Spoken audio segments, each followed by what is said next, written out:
Bismillahirrahmanirrahim, dear MD students, Assalamu alaikum, Sab Smith Hushamdeed. Today we are going to discuss UHS Chemistry, Book 1, Past Papers, Topic 6. Its name is Electrochemistry. Question number 1. In an electrochemical series, elements are arranged on the basis of electrochemical series में हमने elements को hydrogen scale की base पे arrange किया है। हमने ये arrangement कैसे की, आइए देखते हैं। ये हमारे पास स्टैंडर्ड हाइड्रोजन इलेक्ट्रोड है। जिस एलिमेंट का इलेक्ट्रोड पोटेंशियल हम मालूम करना चाहते हैं उसे स्टैंडर्ड हाइड्रोजन इलेक्ट्रोड के साथ कपल किया जाता है। जब इन्हें आपस में मिलाया जाता है तो या तो इलेक्ट्रॉन स्टैंडर्ड हाइड्रोजन इलेक्ट्रोड से उस एलिमेंट की तरफ मूव करते हैं। अगर ऐसा होता है तो वो उस एलिमेंट की रिडक्शन होती है और हाइड्रोजन की ऑक्सीडेशन होती है। ये वोल्टमीटर जो हमें रीडिंग बताता है वो उस एलिमेंट का रिडक्शन पोटेंशियल होता है और उस रिडक्शन पोटेंशियल की वैल्यू हम पॉजिटिव लेते हैं। लेकिन अगर इसके उल्ट होता है, यानी इलेक्ट्रॉन इस एलिमेंट से हाइड्रोजन की तरफ मूव करते हैं, तो इस एलिमेंट की अपनी ऑक्सीडेशन होती है, हाइड्रोजन की रिडक्शन होती है और जो वैल्यू वोल्टमीटर शो करता है वो उसके ऑक्सीडेशन पोटेंशियल की वैल्यू होती है। और रिडक्शन पोटेंशियल में मैग्नीट्यूड सेम रहती है लेकिन उसका साइन चेंज हो जाता है। तो स्टैंडर्ड लिया गया है हाइड्रोजन इलेक्ट्रोड। बाकी तमाम एलिमेंट्स की इलेक्ट्रोड पोटेंशियल की वैल्यू स्टैंडर्ड हाइड्रोजन इलेक्ट्रोड के साथ कपल करके मालूम की जाती है। हमारा राइट ऑप्शन है delta hydrogen scale. Next question number 2. The reaction which is responsible for the production of electricity in the voltaic cell. हमने बताना है कि वोल्टेइक सेल में कौन सा रिएक्शन होता है जिसकी वजह से बिजली पैदा होती है। वोल्टेइक सेल में एक स्पॉन्टेनियस रिडॉक्स रिएक्शन होता है और इस स्पॉन्टेनियस रिडॉक्स रिएक्शन की वजह से इलेक्ट्रिसिटी प्रोड्यूस होती है। तो राइट ऑप्शन है delta.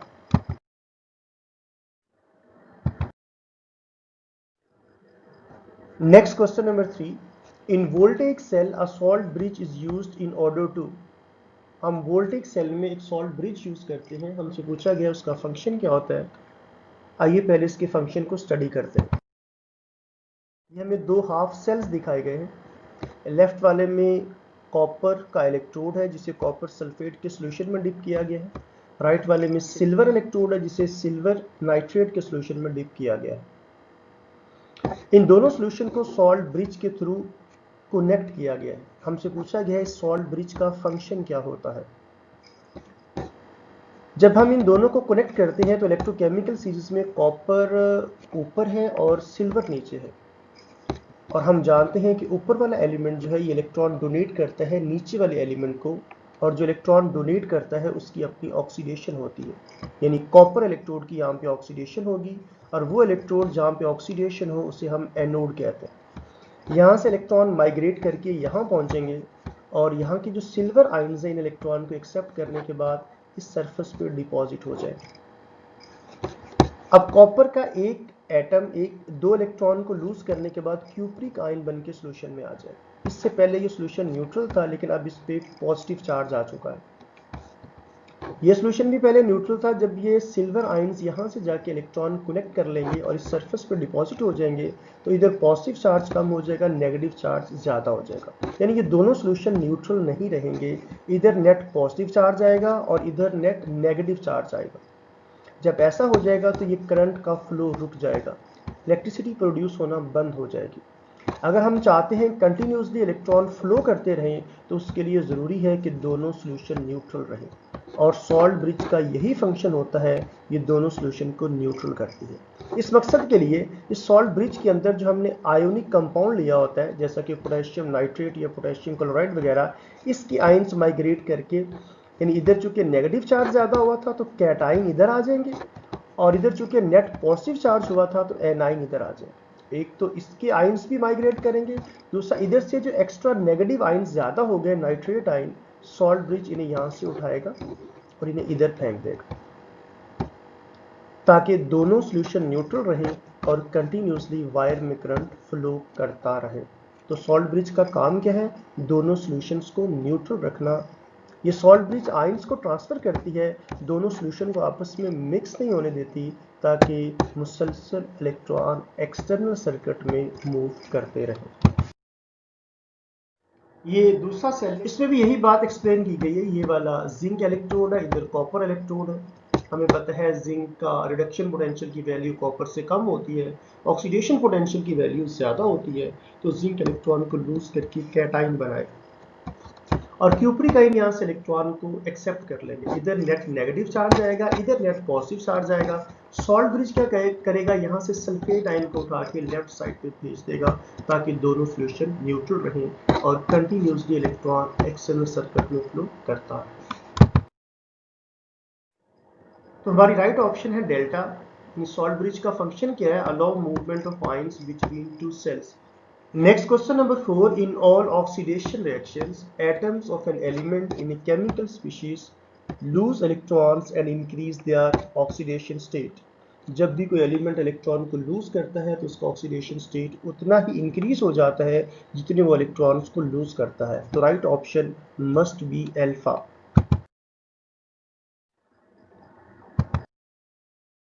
Next question number 5. In magnesium chloride oxidation state of chlorine is. बहुत ही सिंपल क्वेश्चन है। हम जानते हैं मैग्नीशियम का ताल्लुक सेकंड ए ग्रुप के साथ है, इसका ऑक्सीडेशन स्टेट +2 है, और क्लोरीन के चूंकि 2 एटम है तो इसे न्यूट्रल करने के लिए क्लोरीन के एक एटम का ऑक्सीडेशन स्टेट -1 होगा। Right option should be delta. Next question number 6. Which one of the following behave as redox reaction? ऐसा रिएक्शन जिसमें ऑक्सीडेशन और रिडक्शन हो रही हो उसे हम कहते हैं रिडॉक्स रिएक्शन। इस पहले रिएक्शन में ऑक्सीडेशन स्टेट में कोई चेंज नहीं आता, इसमें चेंज तो आ रहा है लेकिन ऑक्सीडेशन स्टेट इंक्रीज हो रहा है और इसकी ऑक्सीडेशन हो रही है। लास्ट वाले में इलेक्ट्रॉन को गेन कर रहा है तो इसकी रिडक्शन हो रही है, जबकि इधर सोडियम का ऑक्सीडेशन स्टेट 0 है, यहाँ पे +1 है, और क्लोरीन इधर 0 है, इधर -1 है, तो एक एलिमेंट ऑक्सीडाइज हो रहा है और दूसरा एलिमेंट रिड्यूस हो रहा है। ऐसे रिएक्शन जिसमें ऑक्सीडेशन और रिडक्शन हो रही हो उसे हम कहते हैं रिडॉक्स रिएक्शन। तो हमारी राइट ऑप्शन है Charlie. Next question number 7. In the figure given below the electron flow in external circuit is from. हमने बताना है ये जो डायग्राम दिखाई गई है इसमें इलेक्ट्रॉन कौन से हाफ सेल से मूव करके किधर जा रहे हैं। यहाँ पे 2 इलेक्ट्रोड्स हैं, लेफ्ट वाले बीकर में जिंक है और राइट वाले में कॉपर है।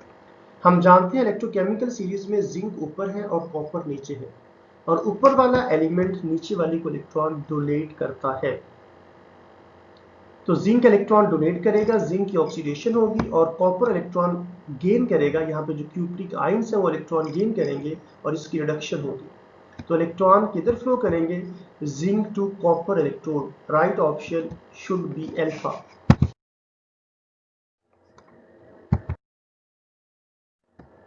Next question number 8. In sulphate ion the oxidation number of sulphur is.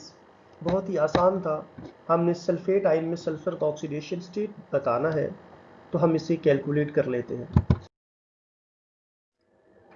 Suppose करें कि सल्फर का ऑक्सीडेशन स्टेट x है, ऑक्सीजन का ऑक्सीडेशन स्टेट -2 है। चूंकि ऑक्सीजन के 4 एटम्स हैं तो मैंने इसे 4 से मल्टीप्लाई कर दिया, और इस सल्फेट आयन के ऊपर चार्ज -2 है तो इक्वल टू -2 आ गया।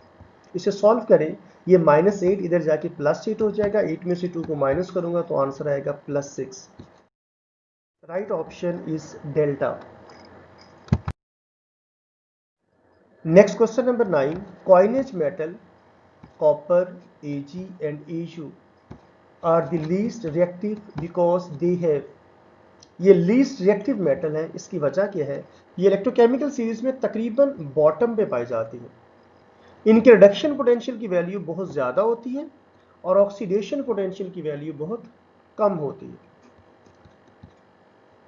तो राइट ऑप्शन क्या होगी?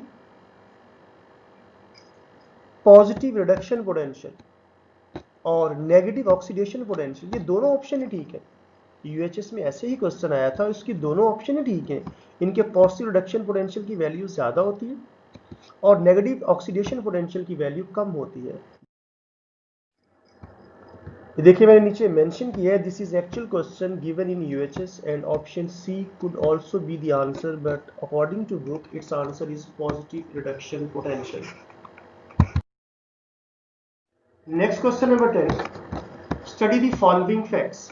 जिंक आयन की रिडक्शन हो रही है, वो जिंक मेटल में कन्वर्ट हो रहा है, जबकि कॉपर एटम ऑक्सीडाइज होकर क्यूप्रिक आयन में कन्वर्ट हो रहा है। इनकी आगे वैल्यूज गिवन है, ये इसके रिडक्शन पोटेंशियल की वैल्यू है और कॉपर के ऑक्सीडेशन पोटेंशियल की वैल्यू है। तो आपने बताना है इनमें से कौन सा रिएक्शन सही है। जिसके स्टैंडर्ड रिडक्शन पोटेंशियल की वैल्यू नेगेटिव में ज्यादा होती है वो इलेक्ट्रॉन को लूज करता है, और जिसकी नेगेटिव में कम होती है वो इलेक्ट्रॉन को गेन करता है। इसका मतलब है जिंक इलेक्ट्रॉन डोनेट करेगा और कॉपर इलेक्ट्रॉन गेन करेगा। तो right option should B Charlie. यहाँ पे जिंक इलेक्ट्रॉन डोनेट कर रहे हैं और क्यूप्रिक इलेक्ट्रॉन एक्सेप्ट कर रहे हैं। इलेक्ट्रोकेमिकल सीरीज में जो एलिमेंट ऊपर पाया जाता है वो इलेक्ट्रॉन को डोनेट करता है और नीचे वाला एक्सेप्ट करता है। तो इलेक्ट्रोकेमिकल सीरीज में जिंक ऊपर है और कॉपर नीचे है, इसलिए जिंक ऑक्सीडाइज होगा और क्यूप्रिक आयन रिड्यूस होंगे। Right option should B Charlie.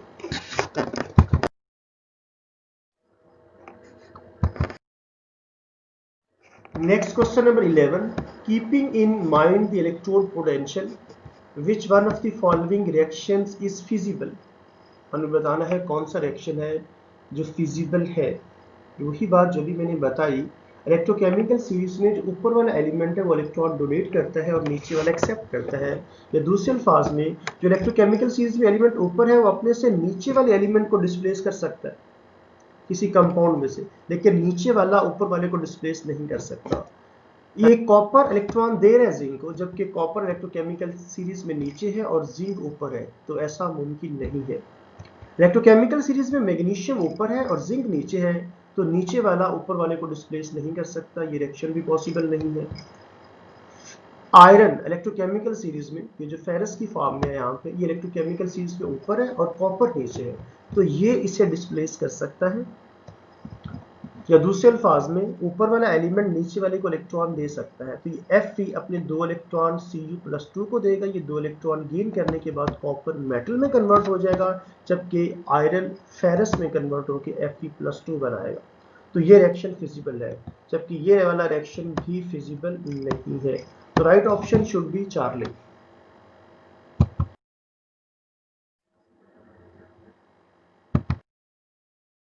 Next question number 12, study the following redox reaction, which statement is true about this reaction। Manganese is reduced from +7 to +2। अगर आप देखिए तो यहाँ पे मैंगनीज का ऑक्सीडेशन स्टेट +7 है और इधर +2 है, तो मैंगनीज की रिडक्शन हुई है, 5 इलेक्ट्रॉन्स इसने गेन किए हैं। Right option should be delta.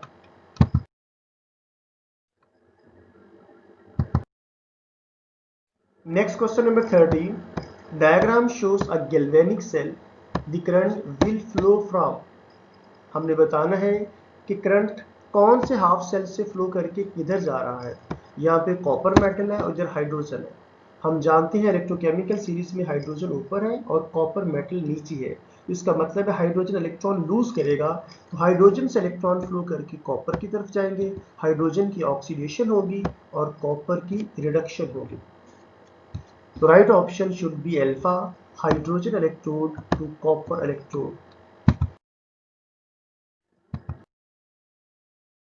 Next question number 14, in nitrate ion the oxidation number of nitrogen is, simple question है, ऑक्सीजन -2 है, 3 से मल्टीप्लाई किया तो -6 आ गया। तो इसे न्यूट्रल करने के लिए, क्योंकि सारे पे चार्ज -1 है, तो इसे न्यूट्रल करने के लिए नाइट्रोजन का ऑक्सीडेशन स्टेट +5 होना चाहिए। तो right option should be alpha.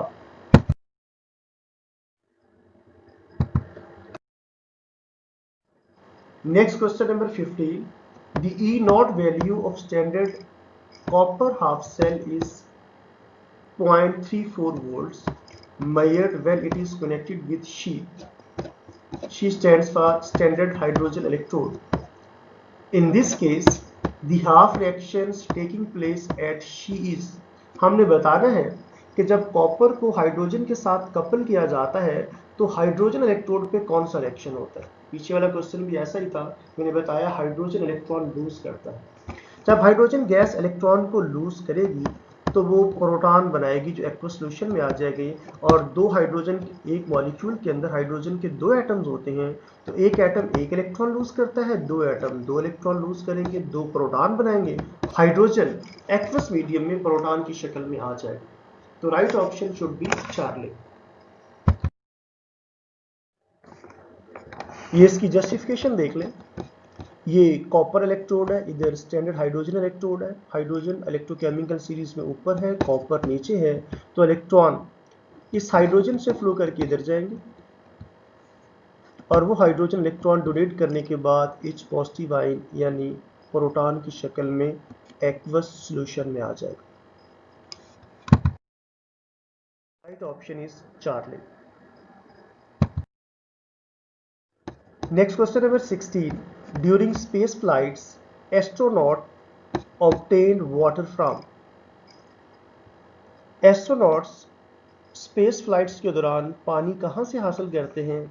Fuel cells में स्पॉन्टेनियस रिडॉक्स रिएक्शन होता है जिससे न सिर्फ इलेक्ट्रिसिटी पैदा होती है बल्कि हाइड्रोजन और ऑक्सीजन जो कि हम एज ए फ्यूल यूज़ करते हैं इन दोनों गैसेस को, इनके केमिकल कम्बिनेशन से प्योर वाटर भी बनता है जो कि एस्ट्रोनॉट पीने के लिए इस्तेमाल करते हैं।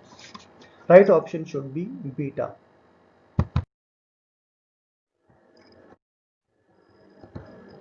Next question number 17, for the purification of copper impure copper is made the anode। जिस मेटल को हमने प्यूरिफाई करना होता है उसको एनोड बनाते हैं। प्रोसेस क्या होता है ये मैं आगे एक्सप्लेन करता हूं। ये हमारे पास इम्प्योर कॉपर है, इसे मैं बैटरी के पॉजिटिव टर्मिनल से कनेक्ट कर दूंगा और इसे हम एनोड कहेंगे। ये थिन शीट है प्योर कॉपर की, ये इम्प्योर कॉपर की थिक शीट है और ये प्योर कॉपर की थिन शीट है।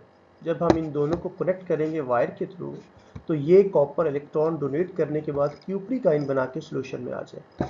इलेक्ट्रॉन यहाँ से फ्लो करके इधर जाएंगे, यहाँ पे जो क्यूप्रिक आयन सोल्यूशन में मौजूद हैं यहाँ जाएंगे, दो इलेक्ट्रॉन गेन करने के बाद कॉपर मेटल में कन्वर्ट हो जाएंगे और इसकी सरफेस पे यहाँ डिपॉजिट होना शुरू हो जाएगी। ये थिन शीट थिक बनती जाएगी यानी मोटी ताजी होती जाएगी और इस सरफेस से कॉपर का एक एटम दो इलेक्ट्रॉन लूज करने के बाद क्यूप्रिक आयन बन के सोल्यूशन में आता जाएगा। तो ये थिन होती जाएगी, ये देखिए थिन होती खत्म होती जाएगी, डिसॉल्व हो जाएगी और ये थिक होती जाएगी और जो इंप्योरिटीज है वो नीचे बैठ जाएगी।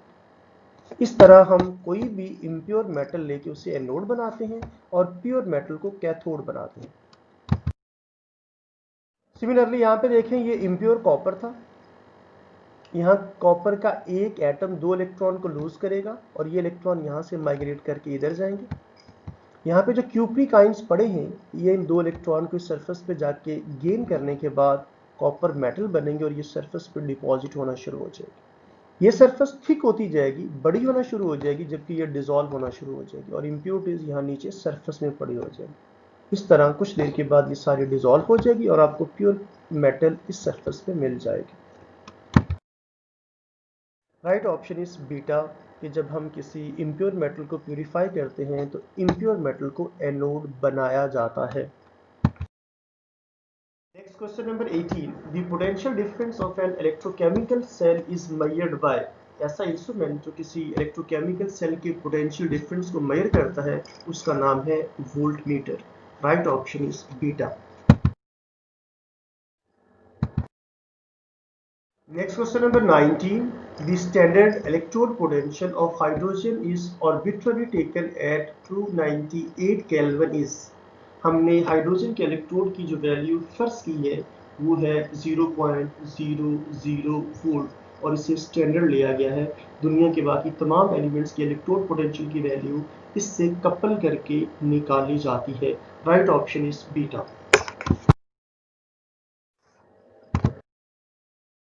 डियर स्टूडेंट्स, ये था topic number 6 book 1 UHS past paper chemistry.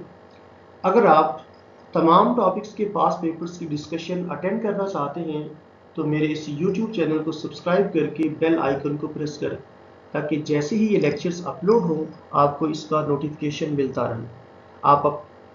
आप इन लेक्चर्स को अपने उन फ्रेंड्स और क्लास फेलोज के साथ भी शेयर करें जो एमडी कैट की तैयारी कर रहे हैं या एफएससी की तैयारी कर रहे हैं, ताकि उन्हें आइडिया हो जाए कि एमडी कैट में किस किस्म के क्वेश्चंस पूछे जाते हैं। आपका बहुत शुक्रिया। अल्लाह हाफिज़।